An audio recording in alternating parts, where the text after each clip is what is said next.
भी निकल कर आ रहे हैं। हमारे साथ हिमांशु भट्ट मौजूद है, मैं उनके पास चलूंगा। हिमांशु जी, रोज नए प्रपंच बांग्लादेश रच रहा है। वो भारत के खिलाफ लगातार संकेत दे रहा है।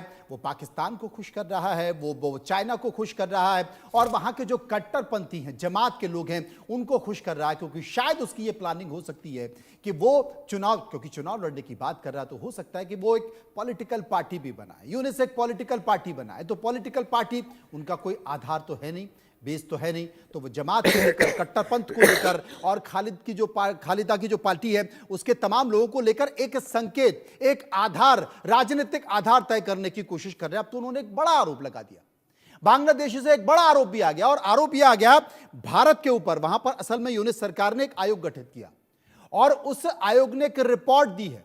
रिपोर्ट का नाम क्या है? अनफोल्डिंग द ट्रुथ, यह रिपोर्ट का नाम है। उसमें यह कहा गया है कि साहब, भारत ने बांग्लादेश में 3500 लोगों को गायब किया है। यह रिपोर्ट में इस बात का जिक्र है। और इसमें किसने साथ दिया है? रैपिड एक्शन बटालियन जो बांग्लादेश की है, आरएबी, उसने साथ दिया है। इसलिए उसको भी अब खत्म करने की सिफारिश कर दी गई है। रोज नए प्रपंच भारत के खिलाफ, और ऐसे वैसे खिलाफ संकेत नहीं है, ऐसे संकेत कि जैसे आपका भारत जो है वो जानी दुश्मन हो। भारत जानी दुश्मन है वो मानते हैं। वो तबलीगी जमात के लोग हैं ना, जो कट्टरपंथी लोग, वो तो वो ही मानते हैं। क्योंकि उनके लिए तो जिंदगी मौत के बाद शुरू होती है भैया। 72 हुर कब मिलेंगे? जब तक आप यहां से जब सरो जमीन से जाएंगे नहीं, तब तक 72 हुर। ये हमेशा उकसाने की कोशिश करते हैं, अंग्रेजी में जिसे नरेटिव्स कहते हैं जी। ये अमेरिका में सत्ता पलट हो, ट्रंप सरकार बैठे, उससे पहले की ये अंतिम चिंगारी है जिसको हमें सहना पड़ेगा। और ये चिंगारी को अगर अच्छी तरह सह लिया, अच्छी तरह निपट लिया, जैसे मैंने कल बताया था कि रिकॉग्नाइज सरकार है नहीं, तो उनकी डिप्लोमेसी से क्या बात करें हम? लोगों के द्वारा चुनी गई सरकार है नहीं, तो उनके साथ में डिप्लोमेटिक रिलेशंस भारत नहीं रखेगा। और जो विक्रम मिश्री ने जब वहां गए थे, तो बड़ा सीधा साधा बोल दिया था उनको कि हम आपको रिकॉग्नाइज नहीं करेंगे। अब जब नहीं करेंगे तो फिर उनकी डिप्लोमेटिक नोट से फर्क क्या पड़ेगा? वो डस्टबिन में जाएगा सीधा, और तो जा चुका होगा। और जहां तक इसके बाद अभी जयशंकर जी वहां जा रहे हैं, देखिए एक बात हकीकत को समझ लीजिए, रियल पॉलिटिक्स के अलावा जियो पॉलिटिक्स भी नहीं चलती। और रियल पॉलिटिक्स ये है कि यूएस के लिए आज की डेट में बांग्लादेश प्रायोरिटी नहीं है। और बांग्लादेश प्रायोरिटी नहीं है, इसी की बदौलत बांग्लादेश को जो अभी तक स्टेट डिपार्टमेंट से मिलता आया था, वो सब बंद हो जाएगा। पहली बात तो ये। दूसरी बात ये, ट्रंप फिलहाल 1 साल तक कम से कम, जहां तक मैं समझ पाता हूं जियोपॉलिटिक्स को, 1 साल तक कम से कम बोलेंगे भारत को कि आप जानो, आपका रीजन जाने। मैं इसमें पढ़ने वाला नहीं हूं, क्योंकि उनके पास यूक्रेन और सीरिया और इजराइल और ईरान जैसे बड़े बड़े मामले हैं। वो पहले उनको निपटाएंगे, फिर अपनी इंटरनल सिक्योरिटी को सेव करेंगे जी। और उसके बाद कहीं जाके अगर जरूरत पड़ी तो ये इंडियन सब कॉन्टिनेंट की ओर देखेंगे। तब तक भारत को ही बांग्लादेश से डील करना पड़ेगा। और ये बात जयशंकर के साथ बहुत स्पष्ट रूप से हो जाएगी। जयशंकर आज अभी भी जो प्रेसिडेंट जो बिडेन बड़े बैठे हुए हैं, टोनी ब्लिंकन है, उनके साथ से ज्यादा जो नए एडमिनिस्ट्रेशन के जो अपॉइंटेड लोग हैं, उनके साथ में बैठ के चर्चा जो करेंगे, जो कि ऑफिशियली बाहर नहीं आएगा, वो ज्यादा महत्व रखता है। वो ज्यादा महत्व रखता है, और उसके संकेत भी निकल के आ गए, यानी कि बुनियाद बनना शुरू हो चुकी है, और वो बहुत जल्द संकेत आने वाले हैं। लेकिन जैसा कि आपने कहा कि 20 तारीख के पहले चिंगारी लगाने की कोशिश की जा रही है कि ये चिंगारी आग बन जाए, और भारत को बड़े संयम के साथ, आपको याद होगा कि जिस तरीके से चाइना का जो सेना के साथ मतभेद चल रहा था पूर्वी लद्दाख में, वहां पर जो जब सेटलमेंट हुआ, तो जयशंकर का बयान आया था कि कभी कभी आपकी डिप्लोमेसी में धैर्य की बहुत जरूरत होती है, और धैर्य अगर आप रखें तो उसके संकेत अच्छे निकल कर आते हैं, और वो संकेत पूर्वी लद्दाख में निकल कर आए। मुझे लगता है यहां पर भी धैर्य रखना होगा, कम से कम 20 तारीख तक धैर्य रखना होगा, क्योंकि जो बाइडेन जाते जाते जो बाइडेन जाते जाते ट्रंप के ताज में भी इतने काट लगा देना चाह रहे हैं, जैसे कि उन्होंने ताइवान में बहुत सारा उनको फंड दे दिया है, हथियारों के लिए, डिफेंस के लिए पैकेज दे दिया है, इससे चाइना बिल बनाया हुआ है। बांग्लादेश की स्थिति को आप देख ही रहे हैं, बहुत सारी ऐसी स्थिति है कि भैया आपके ताज में इतने कांटे हैं, अब आप सुलझा कर दिखाओ।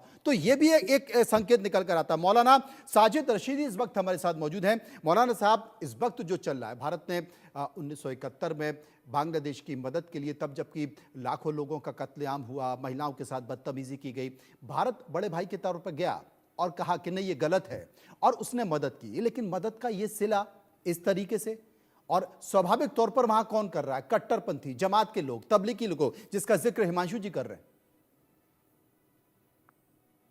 देखिए, एक चीज आपको समझना पड़ेगी कि बांग्लादेश हमारा पड़ोसी है। स्थिति क्या है वो हम भी जानते हैं, आप भी जानते हैं। और पड़ोसी से हमारे ताल्लुकात जहां तक हो सही होने चाहिए, अच्छे होने चाहिए, तभी हम अपनी बात उनसे मनवा सकते हैं।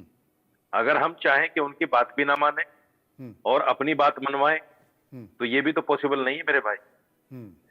शेख हसीना जिसकी वजह से विवाद हुआ बांग्लादेश में, शेख हसीना जिसकी वजह से ये सारा प्रकरण हुआ, यूनुस सरकार वजूद में आई, इसकी वजह शेख हसीना ही तो है। एक तरफ हम उन बांग्लादेश हिंदुओं को श्रद्धांजलि भी दे रहे हैं और उनकी तरफ मोहब्बत की नजर से उनको देख भी रहे हैं, कह भी रहे हैं कि भाई ये गलत हो रहा है उनके साथ में, और एक तरफ हम एक मुसलमान की हिमायत भी कर रहे हैं, उसको गोद में लिए बैठे हैं। ये हमारी कौन सी दोहरी पॉलिसी है भाई? शेख हसीना मुसलमान ही तो है। हिंदुस्तान के मुसलमान को हम बुरी नजर से देख रहे हैं क्योंकि बांग्लादेश में हिंदुओं के साथ गलत हो रहा है, जिसको मैं भी बुरा कहता हूं। मतलब आपके ये कहने का मतलब है कि शेख हसीना, आपके ये कहने का मतलब है शेख हसीना मुसलमान है तो उनको निकाल के बाहर कर देना चाहिए, आपका यही मानना है? मैं पूरी कर लूं बात, मैं पूरी कर लूं। तो मैं वही कहना चाहता हूं, जब हम बांग्लादेश में हो रहे हिंदुओं के खिलाफ हैं कि ऐसा नहीं होना चाहिए उनके साथ, तो एक मुसलमान ही बांग्लादेशी को बगल में लेने का मतलब क्या बनता है मेरे भाई? मुझे बताइए आप। हमारी कूटनीति, राजनीति जो भी है, हम उसको भी देख रहे हैं इस हिसाब से। तो मुझे लगता है कि 1.5-2 करोड़ जितने भी मुसलमान भारत में हैं, बांग्लादेश के, जो कि चोरी छुपे आ गए हैं, अवैध तरीके से रह रहे हैं, उनको भी सबको निकाल बाहर कर देना चाहिए कि सही खत्म। निकालो उनको, बिल्कुल निकालना चाहिए। क्यों नहीं निकालना चाहिए? आशुतोष प्रतीक साहब, क्यों नहीं निकालना चाहिए? क्यों नहीं निकालना चाहिए? मुझे आप बताइए, उनके ना निकालने की क्या वजह है? जी, उनके ना निकालने की क्या वजह है? क्यों नहीं निकालना चाहिए उनको? निकालना चाहिए उनको भी। जब आप बार बार घुसपैठिया कह के मुसलमानों को डराते हो और मुसलमानों पर दबाव बनाने की कोशिश करते हो, तो निकालना चाहिए। हम अवैध बांग्लादेशियों को डरा रहे हैं, अवैध बांग्लादेशियों को डरा रहे हैं। अरे डराने से कुछ नहीं होता भाई, डराने से कुछ नहीं होता, निकालो। मैं काउंटर कर लूं, जवाब मेरे कुछ नहीं होता। आशुतोष प्रतीक जी बोलिए ना, आप ही के बारे में बोल रहा हूं। निकालो, जवाब दे रहे हैं। तो मेरा नाम अमितोष पारिक है, उनको निकालो। हाँ पारिक जी बताइए। जी सुनिए, जिस तरह से भी मौलाना साहब ने एक सेक्युलरिज्म की जवाब आपके सामने और हम सबके सामने रखा, ये इतने सेक्युलर है नहीं, ये मन बहलाने के लिए ख्याल अच्छा है, उस तरीके के लोग बातें करते हैं। एक तरफ ये बोल रहे हैं कि शेख हसीना की वजह से ये हुआ, तो देखिए शेख हसीना की वजह से सरकार पलट गई, तख्ता पलट हो जाए, इंटरिम गवर्नमेंट आ जाती है, लेकिन क्या शेख हसीना की वजह से आज तक वहां जो हिंदू जल रहे हैं वो किसका है भाई?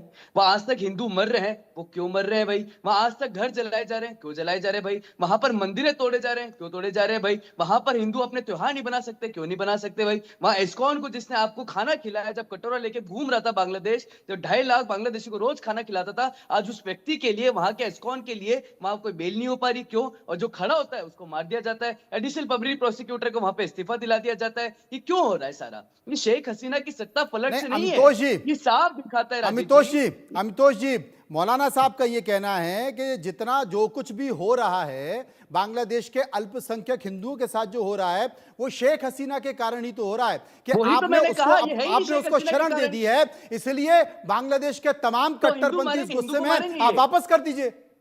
नहीं तो हिंदू को मारेंगे ये, मतलब किस तरह का राजीव जी ये जवाब हुआ कि शेख हसीना ने किसी ने शरण ले रखी है, तो वहां की जो एथनिक माइनॉरिटीज हो इसको जिनोसाइड कर दिया जाए भाई, उनको मार दिया जाए, उनको किसी तरह से प्रताड़ना दे दी जाए। ये इसलिए हो रहा है कि 1971 में जब लिबरेशन वॉर हुआ था, जब 1971 में लिबरेशन वॉर हुआ था, उसके बाद जब पाकिस्तान से बांग्लादेश बना था और उसके बाद 6 साल के बाद वहां से सेक्युलरिज्म शब्द को हटा के मौलाना जी। रांची वहां की कॉन्स्टिट्यूशन में इस्लाम इज ए रिलीजन रख लिया गया। वहां लोग बोल रहे हैं मरना है और अगर अंतिम संस्कार करना है तो अल्लाह अकबर कहना पड़ेगा। ये शेख हसीना की वजह से हो रहा है। वहां के हिंदू मौलाना जी माइनॉरिटीज बताएं। पहले नहीं रह रहे थे, मौलाना लेकिन ये देखिए, साफ सुनिए, पाकिस्तान देखिए, में भी हो रहा है, अभी तो अफगानिस्तान में भी हो रहा है, बांग्लादेश में भी सुनिए, हो रहा है। सुनिए। लगातार हिंदू अरे डेरोगेट सुनिए हो रहे हैं। मेरे क्यों हो रहे हैं? क्योंकि जहां पर अरे सुनिए माइनॉरिटीज मेरे हिंदू भाई। रहा है वहां पर अगर इस्लाम अगर मेजोरिटी में आ रहा है तो हिंदू वहां जेनोसाइड का शिकार होता है। सुनिए, भारत सुनिए, के अंदर में एक सुनिए। राज्य है जहां पर मुस्लिम्स मेजोरिटी में थे, कश्मीर में, वहां 1980 जवाब में सुन हिंदू के लीजिए साथ मेरे भाई, जेनोसाइड जवाब हुआ सुन लीजिए, और जवाब यही सुन एथनिक माइनॉरिटीज के साथ जेनोसाइड करेंगे। देखिए आप लोगों का एक नजरिया बन चुका है अरे कि नजरिया हमें क्या बन रहा है? इसकी बांग्लादेश हिमायत में मार करनी बन रहा है, है। अरे सुनो यार, बात मार करने बन दो, रहा है वहां पे, बात करने दो भाई, मार बात बन रहा करने है, दो ना भाई, मार बन रहा है। बात करने दो ना भाई, अरे बात क्यों करने मार दोगे रहे हो? तभी तो मार जवाब बन रहा मिलेगा है। ना। बोलो जो मुसलमान हिंदू को मार रहे हैं वो अरे गलत तो है। जो बोलो। मार रहा है, अरे तो जो मार रहा है उसको सही को मैं कोई सही कह रहा हूँ उसको, हाँ तो और बोलो मैं ये जी, कह रहा हूँ कि मुसलमान मार रहा अगर है और हिंदू बांग्लादेश मर में रहा है, ऐसे बोलो। रुकी ना रहेगी तो ऐसा होगा? मैंने कब अरे बोला शेख ऐसा? हसीना से आप बिलावली की क्यों बातें कर होगा रहे शेख हैं। हसीना? तुम भी पाकिस्तान से नहीं, बांग्लादेश आपको चले जाओ, बोलने वहां मार का खाओ। आपको यही पता नहीं कि आप बोल क्या रहे हैं। मैंने तो अरे नहीं भाई, ऐसा हमको बोला कि सब अगर पता शेख हसीना है। जा रहे हिंदू हैं का वहां कि क्या वहां आपकी हिंदू है? मरेगा। अलबत्तियां सब पता है मौलाना साहब। अरे मैं क्या मिक्स बोल नहीं रहे हैं करूंगा आप लोग वर्ड। भाई, क्या मैं क्या बड़ा करना सीधा चाहते हैं? बताऊंगा आपको। मतलब आप अपने सारी घर पे लड़ाई अलबत्तियां खराब करके, बंद कर दीजिए। अपने घर पे लड़ाई करके अरे आप क्या आप बांग्लादेश को अपने खुद देश देखना में चाहते रोहिंग्याओं हैं? का समर्थन करना 1.5 बंद करो। करोड़ मौलाना को रशीद पैसे खान, भारत के अंदर में रह अरे रहे हो, कौन सभी देश कौन भारत की समर्थन सरकार कर के रहा है? नियंत्रण में सुरक्षित कौन रह रहे हो। अगर समर्थन इतनी कर रहा ही है? दिक्कत है आप नसीरुल्लाह जैसे की, कम इतना अकल ही करते हैं खून बहता है लोग। तो मैं फलस्तीन नहीं जाओ और करता बांग्लादेश समर्थन, जाओ। निकालो उनको। मैं कब कह रहा हूँ निकाल निकालो रहे हैं ना, उनको। निकाल रहे, सुप्रीम है कोर्ट ने हिम्मत आदेश आपके दिया, अंदर, निकाले जा रहे निकालो। बांग्लादेशी यहाँ से, है निकाले जा रहे हिम्मत आपके अंदर, बांग्लादेशी। निकालो। कितने का नहीं निकाले एक जा शेख रहे? हसीना को रोज तो निकाल निकाले नहीं जा पा रहे। रहे हो दिल्ली आप। में तो पूरी लेफ्टिनेंट बांग्लादेश गवर्नर ने कर 1.5 दिया, लाख मुसलमान, रोज निकाले जा रहे हैं। 1.5 लाख बांग्लादेशियों को आप निकाल दोगे, आप एक तो शेख निकाल हसीना रहे को ना नहीं मौलाना निकाल पा रहे हो। रशीद। एनआरसी इसलिए तो लाए गए थे जिसका आप लोगों ने विरोध किया था। और जो हिंदू मर रहे हैं इस्लामिक देशों में, राज्यों में, उनको जब भारत की देखिए, नागरिकता देने थे तब भी सुनिए आप लोगों ने सुनिए, अंकित सक्सेना पे ये गोली चला के आईबी को मार दिया था। ये ये सबको पता मुसलमानों है। के खिलाफ जो तंगनजरी है ना, आपकी, इसको छोड़ दो। ये जो तंगनजरी अरे है ना आप मुसलमानों के मुसलमानों, खिलाफ, ये छोड़ जिहादियों दो। को, आतंकवादियों का छोड़ समर्थन दो करना इसको। छोड़ दो। नहीं, आप मैंने तो समर्थन छोड़ करना दिया। मैं छोड़ दो बोलता हूँ भाई। बांग्लादेशी को निकालो। इस देश पे रहकर मैं बोलता हूँ पाकिस्तानियों का, बांग्लादेशी को अफगानिस्तानियों निकालो। का, बांग्लादेशी निपुण जी मुसलमानों मेरे का साथ मौजूद है। आपके निपुण जी, मैं आपसे एक चीज समर्थन पूछना करने चाहता हूं वाले कि को मौलाना साहब एक बात का जिक्र कर रहे थे कि भाई जब बांग्लादेशी मांग कर मेरी रहा है बात तो पूरी- शेख हसीना को मेरी भेज बात क्यों नहीं पूरी देते? सुनिए। खत्म कीजिए, वहां पर अत्याचार मेरी खत्म हो बात जाएगा। पूरी सुनिए। अरे तो राजीव जी आप मेरी ही बात कमाल पूरी पेश नहीं सुनिए। कर रहे। शेख निपुण हसीना जी। को भेजना चाहिए, हसीना कि यार रहने से हिंदू मरेगा वहां, हिंदू मरेगा वहां। कल को कोई और चला जाएगा खिलाफत में, टर्की में तो कोई नहीं मर रहा था, खिलाफत मूवमेंट इस देश में क्यों हो गया था भाई?